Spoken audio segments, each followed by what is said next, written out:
My name is Robin DeMann. I'm taking Psychology 180, and today we're going to learn about the developing mind and a psychologist's theory about the developing mind. So today, cognition refers to all the mental activities associated with thinking, knowing, remembering, and communication. So we're going to learn about John Piaget. He's a psychologist, and he looked into the theory of knowing if a child's mind is just a miniature model of the adult mind.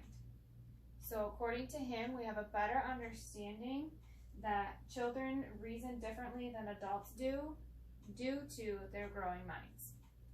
So he, instead of looking at a child who made a mistake, he was intrigued by that and was ready to dive in and figure out what was going on developmentally, not that he got something wrong. So in his research, he broke it down into 4 stages for the different developmental growth stages. So the first one is the sensory motor stage, and that is from about birth to about 2 years of age, and that is when they're learning from their visuals, their sights, their sounds, and actions going on around them. Stage 2 is about from 2 years old to 7 years old, and that's the pre-operational stage, and that's where they're starting to kind of think intuitively and maybe starting to think a little bit logically towards the 6 and 7 year old bracket. So that entails like this graphic right here, the 2 glasses of water. They both contain the same amount of liquid, but if you ask them which one has more, they're going to choose the taller, skinnier one because it looks bigger to them, and they're still intuitive thinkers and visual learners. Stage 3 is about from 7 years old to 11 years old, and that is the concrete operational stage, where now they're starting to get a little more logical thinking, not so much the intuitive, and they're learning about mathematical transformations.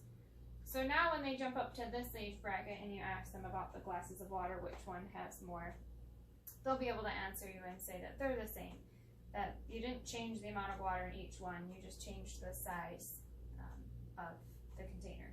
And then last but not least, we have one that's from about 12 years old to adulthood, and that one is the formal operational thinking. So now they have abstract reasoning, and they can think, plan the beginning and the end. They can predict more of what they think will happen. If I do this, then that will happen.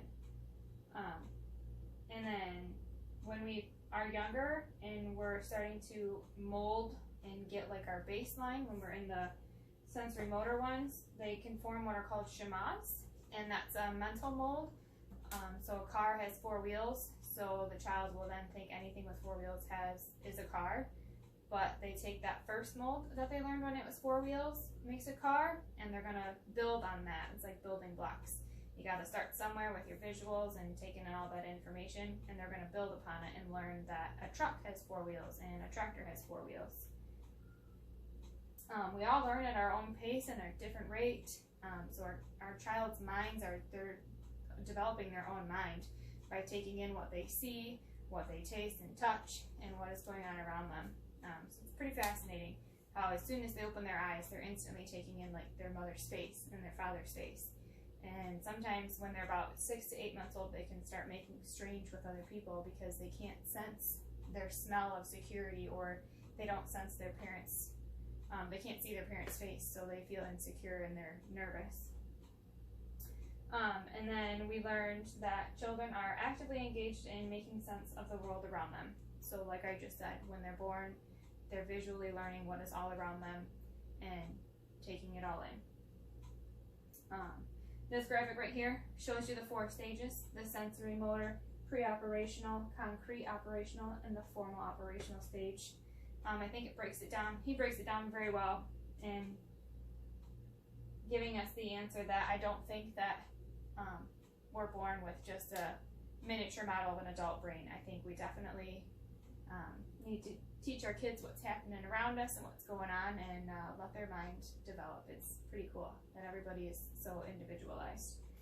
If you have any other questions, you can follow my QR code. Thank you very much for stopping and taking time to hear what I had to say. I hope you have a great day. Thank you.